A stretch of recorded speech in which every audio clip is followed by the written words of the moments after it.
नमस्कार, आप देख रहे हैं अपना उत्तर प्रदेश। मैं हूं आपके साथ सचिन चौहान। राजधानी लखनऊ में युवा सहकार सम्मेलन और यूपी कोऑपरेटिव एक्सपो 2025 का आयोजन किया गया, जहां पर मुख्यमंत्री योगी आदित्यनाथ शामिल हुए हैं। सीएम योगी ने प्रदर्शनी का अवलोकन किया, साथ ही कार्यक्रम को संबोधित भी किया है। मुख्यमंत्री ने प्रदेश के अन्नदाताओं के हित में एक बड़ी घोषणा की है। सीएम योगी ने कहा कि किसानों के लिए एक नई व्यवस्था लागू करने की दिशा में सरकार आगे बढ़ रही है, जिससे लघु और सीमांत किसानों को सीधा लाभ मिलेगा। सहकार से समृद्धि, ये प्रधानमंत्री जी का विजन है और प्रधानमंत्री जी के इस विजन के अनुरूप समाज की सहभागिता के माध्यम से समृद्धि के नए सोपान को स्थापित करने के लिए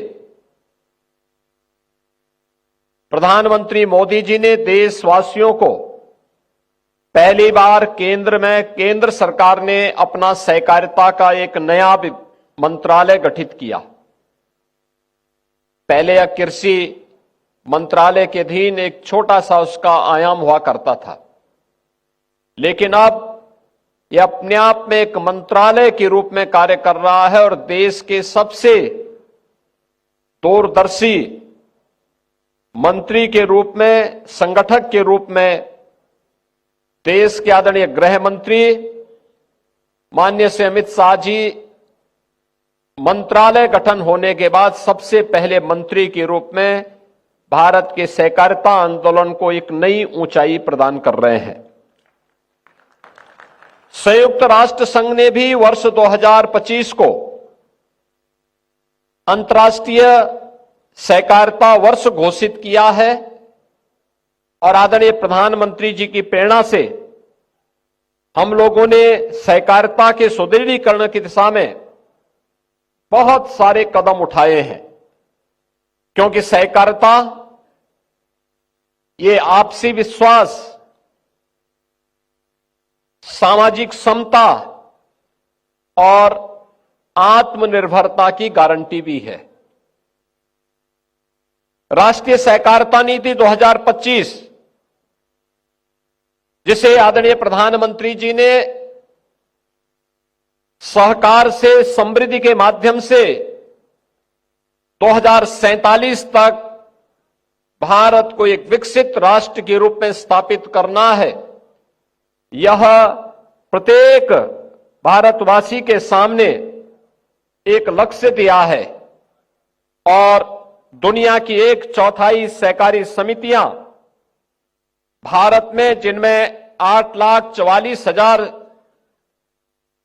प्लस समितियां हैं, 30 करोड़ से अधिक सदस्य, यह इस पूरी अभियान में एक सामूहिक शक्ति के रूप में अपना योगदान देने के लिए तत्पर है। इस अवसर पर मुझे अन्नदाता किसानों के लिए एक और व्यवस्था करनी है और वह करना है कि प्रदेश के अंदर हम लोग उत्तर प्रदेश सहकारी ग्राम विकास बैंक एलडीबी का जो रेट ऑफ इंटरेस्ट है लगभग 11.5% है। किसान उससे लोन लेता है लेकिन उसके बहुत ब्याज देना होता है। अब हम लोग इसको कम करने की दिशा में आगे बढ़ रहे हैं और इसके लिए मैं चाहूंगा कि यह लोन अब किसान को 6% पर मिले। इसमें राज्य सरकार इसमें योगदान देगी और 6% में केवल किसान को, लघु और सीमांत किसान को हम इस सुविधा का लाभ देंगे। लघु और सीमांत किसान को प्रदेश के अंदर मुख्यमंत्री कृषक समृद्धि योजना के अंतर्गत हम लोग 6% पर इस ब्याज को एलडीबी के माध्यम से उपलब्ध करवाएंगे और जो बाकी बचेगा उसमें गवर्नमेंट इसमें अपना योगदान देगी। और लखनऊ में प्रधानमंत्री नरेंद्र मोदी के आगामी कार्यक्रम को लेकर बीजेपी कार्यालय में आज एक अहम मीटिंग हुई है और इस मीटिंग में मुख्यमंत्री योगी आदित्यनाथ, बीजेपी के प्रदेश अध्यक्ष पंकज चौधरी और दोनों उप मुख्यमंत्री केशव प्रसाद मौर्य, ब्रजेश पाठक वो भी मौजूद रहे। वहीं इस मीटिंग का उद्देश्य 25 दिसंबर को प्रधानमंत्री नरेंद्र मोदी के लखनऊ आगमन और अटल बिहारी वाजपेयी की जयंती वाले होने वाले कार्यक्रम की तैयारियों पर चर्चा करना था, जहां पर इस मीटिंग में मतदाता सूची के शुद्धिकरण अभियान और SIR प्रक्रिया पर विस्तार से चर्चा हुई। उप मुख्यमंत्री केशव प्रसाद मौर्य ने कहा, घुसपैठियों और डुप्लीकेट मतदाताओं की पहचान की जाएगी, वोट की लूट करने का युग समाप्त होना चाहिए। उन्होंने यह भी कहा कि चुनाव आयोग ने यह प्रक्रिया शुरू कर दी है और बीजेपी कार्यकर्ता बूथ स्तर पर इसे सफल बनाने के लिए सक्रिय रूप से काम कर रहे हैं। बैठक जो भी होती है वो ऐतिहासिक बैठक होती है और भारतीय जनता पार्टी ही वर्तमान है और भारतीय जनता पार्टी ही भविष्य है। 2027 की जोरदार तैयारी शुरू हो गई है। आज की जो बैठक थी उस बैठक का एकमात्र उद्देश्य 25 दिसंबर परम पूज्य अटल बिहारी वाजपेयी जी की जन्म शताब्दी वर्ष पर होने वाली जो रैली है, जिसमें माननीय प्रधानमंत्री श्री नरेंद्र मोदी जी का शुभागमन हो रहा है, उसको लेकर के विस्तार से चर्चा हुई है और प्रदेश में एक ऐसा माहौल इस समय अनुकूल भारतीय जनता पार्टी के दृष्टि से बना है, जिस माहौल को और अच्छा बनाने के लिए एक रणनीति को अंतिम रूप दिया। लखनऊ में राष्ट्रीय प्रेरणा स्थल के लोकार्पण के लिए आदरणीय प्रधानमंत्री नरेंद्र मोदी जी का 25 दिसंबर को आगमन हो रहा है। हम सब कार्यकर्ता उसमें जुटेंगे।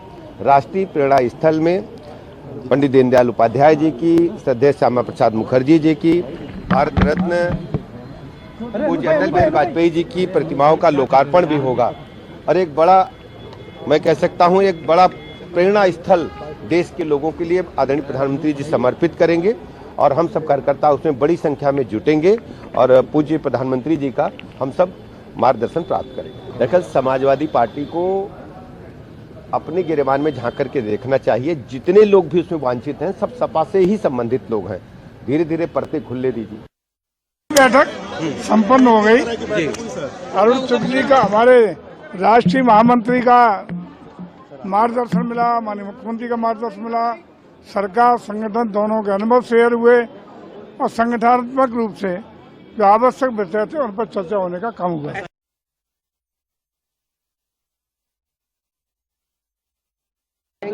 संगठनात्मक बैठक थी। पार्टी को मजबूत करने के लिए प्रदेश अध्यक्ष जी का अध्यक्ष बनने के बाद पहली सभी कार्यकर्ताओं के साथ उनकी बैठक थी, जिसमें पार्टी को कैसे मजबूत किया जाए इस पर चर्चा हुई। SIR को लेकर के सभी विषयों पर चर्चा हुई। फिलहाल यहां रुकेंगे, एक छोटे से ब्रेक के लिए लौटेंगे कुछ और खबरों के साथ।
कोडिन युक्त कफ सिरप मामले को लेकर आरोप प्रत्यारोप का जो दौर है वो थमने का नाम नहीं ले रहा। सपा सुप्रीमो अखिलेश यादव लगातार सरकार पर हमला बोल रहे हैं। इस बीच बीजेपी सांसद दिनेश शर्मा का बयान सामने आया। अखिलेश यादव पर पलटवार करते हुए दिनेश शर्मा ने कहा कि इस मामले से जुड़े बहुत सारे ऐसे लोग हैं जो अखिलेश यादव से संबंधित हैं।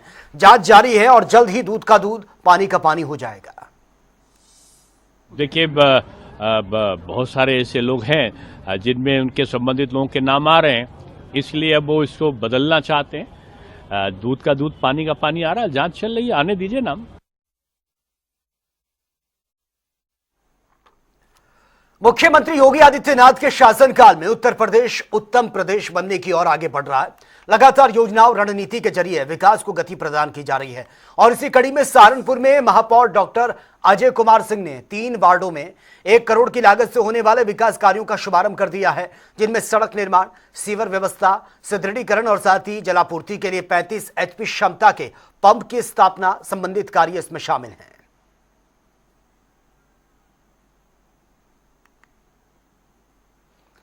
और उधर बदायूं में उत्तर प्रदेश पंचायती राज ग्रामीण सफाई कर्मचारी संघ का चुनाव संपन्न हो गया, जहां पर प्रदेश अध्यक्ष और महामंत्री के निर्देश अनुसार संघ निर्वाचन अधिकारी रामलाल कश्यप की देखरेख में चुनाव प्रक्रिया हुई है। वहीं जिला अध्यक्ष पद पर लाल बहादुर सिंह, जिला मंत्री पद पर उमाशंकर शाक्य, जिला कोषाध्यक्ष पद पर धर्मेंद्र कुमार शर्मा, जिला संगठन मंत्री पद पर विनीत कुमार और जिला संप्रेक्षक पद पर अरविंद निर्विरोध निर्वाचित ये हुए हैं। और निर्वाचित पदाधिकारियों को प्रमाण पत्र वितरित करने के बाद बड़ी संख्या में ग्रामीण और सफाई कर्मचारियों ने उन्हें फूल मालाओं से सम्मानित भी किया है।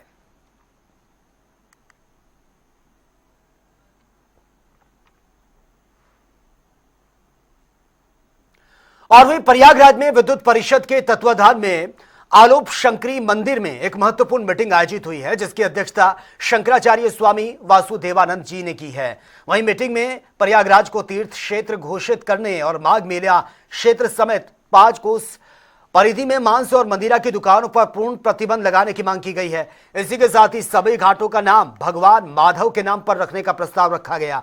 मीटिंग में बांग्लादेश में हिंदू पर हो रहे अत्याचार को लेकर भी चिंता जाहिर की गई है। इसमें कई साधु संत और प्रबुद्ध जन भी शामिल हुए हैं।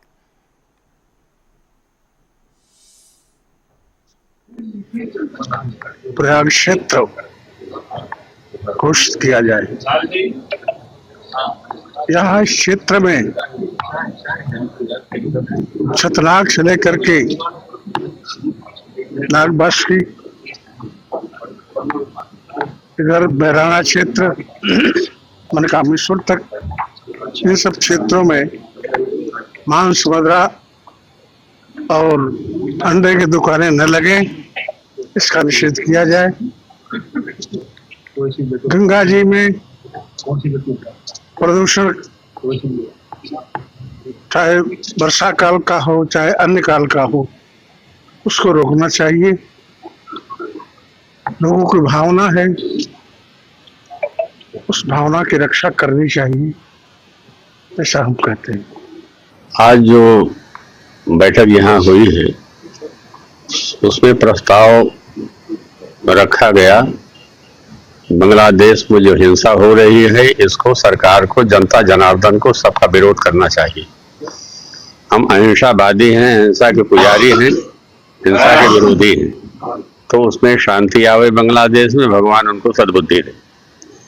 दूसरी बात यह है कि हमारे तीर्थराज प्रयाग में प्रयाग को तीर्थ घोषित करना चाहिए। यह बिंदु जो उठा है ये उचित है, क्योंकि अभी तक अयोध्या ही तीर्थ क्षेत्र घोषित है।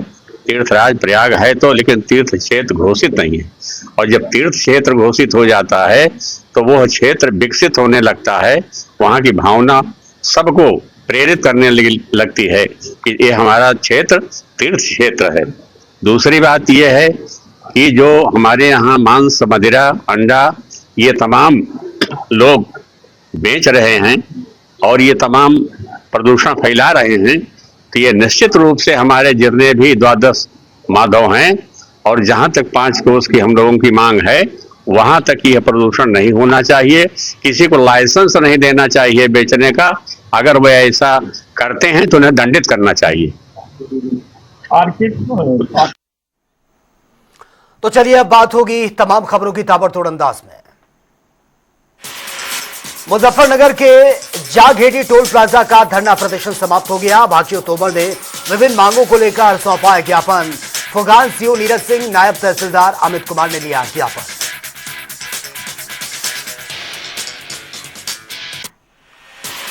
चंदौली में असला प्रदर्शन के साथ हर्ष फायरिंग का एक वीडियो सामने आया। युवक स्थानीय जनप्रतिनिधि का साथी और सिंगर बताई जा रही है युवती। सीओ बोले जांच के बाद कार्रवाई की जाएगी।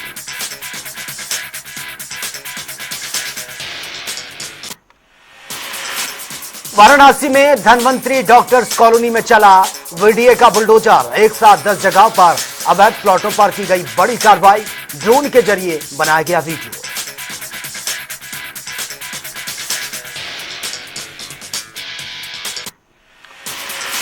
कानपुर के बिठूर थाना क्षेत्र के अंतर्गत हुआ एक्सीडेंट। स्कूल बस ने बाइक सवार को मारी है टक्कर। हादसे में एक की मौत की खबर। गंभीर हालत में दूसरे को अस्पताल में एडमिट करना पड़ा। मिर्जापुर में पुलिस और गौ तस्करों में मुठभेड़। पुलिस की गोली से घायल हुआ तस्कर इमरान। मध्य प्रदेश से लाकर बिहार जा रहा था बेचने। अलीगढ़ की अकराबाद पुलिस ने चोरों के गैंग का खुलासा किया। 5 सदस्यों को गिरफ्तार करने में मिली सफलता। अब तक इलाके में कई चोरी की घटनाओं को अंजाम दिया गया।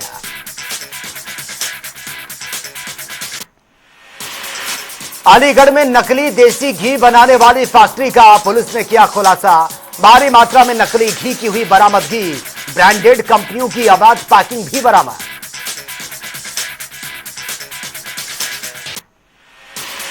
अलीगढ़ के लोधा क्षेत्र में हुई हत्या का पुलिस ने किया खुलासा। मर्डर करने वाले 2 अभियुक्तों को किया गिरफ्तार। प्रेम प्रसंग के चलते सुपारी देकर करवाई गई थी हत्या।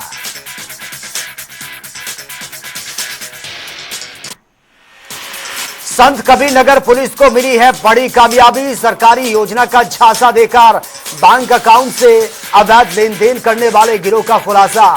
3 अभियुक्तों को किया गिरफ्तार। एक पीड़ित के खाते से की गई थी करीब 82 लाख रुपए की लेन देन।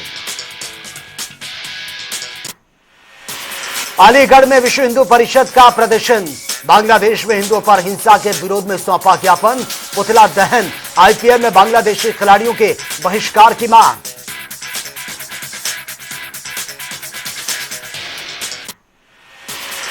अलीगढ़ के इंदिरा नगर में निगम कर्मचारियों की गाड़ियों पर पथराव। तोड़े गए वाहन के शीशे। किसी अन्य वाहन से टकराने पर हुआ हंगामा। दिल्ली गेट थाना इलाके की घटना।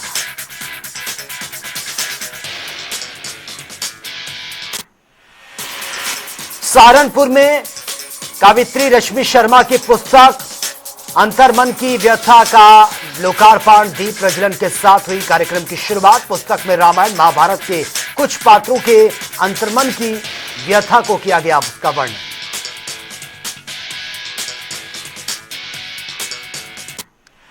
फर्रुखाबाद में खाटू श्याम के जगराता में आएंगे कन्हैया मित्तल।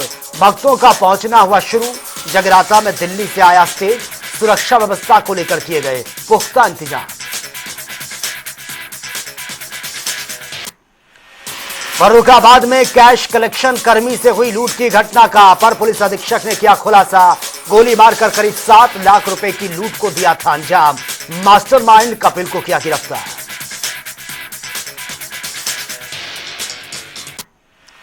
बांदा फतेहपुर मार्ग पर दर्दनाक सड़क हादसा। तेज रफ्तार डंपर और बाइक की जबरदस्त टक्कर। हादसे में महिला समेत युवक की दर्दनाक मौत। परिजनों में मचा कोहराम।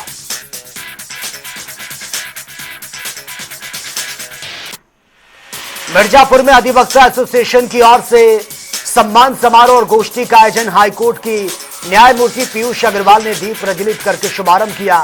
बलिया से लेकर सहारनपुर तक अधिवक्ताओं ने बढ़ चढ़कर हिस्सा लिया।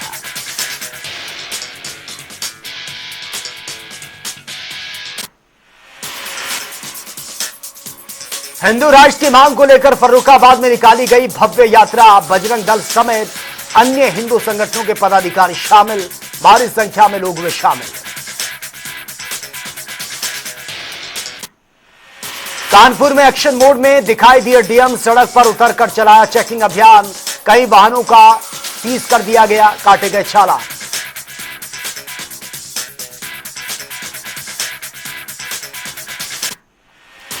एटा में दर्दनाक हादसा। अज्ञात वाहन ने बाइक सवार को मारी जबरदस्त टक्कर। मौके पर ही शख्स की मौत। सूचना पर पहुंची है पुलिस, कर रही है जांच पड़ताल। फर्रुखाबाद में गलन भरी सर्दी ने लोगों को किया परेशान। धूप निकलने से लोगों को मिल रही है थोड़ी राहत। ठंड की वजह से आम जनजीवन पूरी तरह से प्रभावित। बरेली दंगे में आरोपी नदीम खान को 4 घंटे के पुलिस रिमांड पर लाया गया जिला अस्पताल। जेल से अस्पताल तक हाई अलर्ट, इलाका छावनी में तब्दील।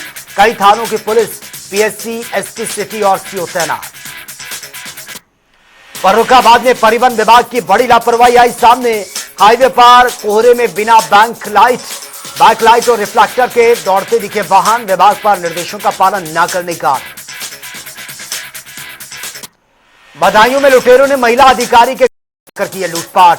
लाखों की ज्वेलरी और नकदी पर किया हाथ साफ। घटनास्थल पर पहुंची है पुलिस, कर रही है जांच पड़ताल। एटा में ड्रिंक एंड ड्राइव को लेकर पुलिस ने चलाया चेकिंग अभियान। लगातार हो रहे सड़क हादसे के मौत के बाद प्रशासन पूरी तरह से सतर्क। यातायात का पालन न करने वालों के काटे गए चालान। लखीमपुर खीरी में चोरों के हौसले बुलंद। चोरों ने 2 घरों को बनाया निशाना। लाखों की नकदी समेत ज्वेलरी पर हाथ साफ। लगातार कई चोरी की घटनाओं से लोगों में दहशत। हरदोई में कोतवाली के सामने युवती ने बनाई रील। चलती कार के बोनट पर बैठी युवती, वीडियो वायरल। कार्रवाई की मांग तेज। बुलंदशहर में पुलिस और बदमाशों के बीच मुठभेड़। जवाबी कार्रवाई में गोली लगने से घायल हुआ एक लुटेरा। अन्य की तलाश जारी है। कब्जे से अवैध हथियार बरामद। सहारनपुर में पुलिस और बदमाशों के बीच मुठभेड़। 1 लाख का इनामी बदमाश ढेर। हत्याकांड में था फरार। कब्जे से अवैध हथियार, बाइक, वाईफाई डोंगल और 4 मोबाइल फोन बरामद।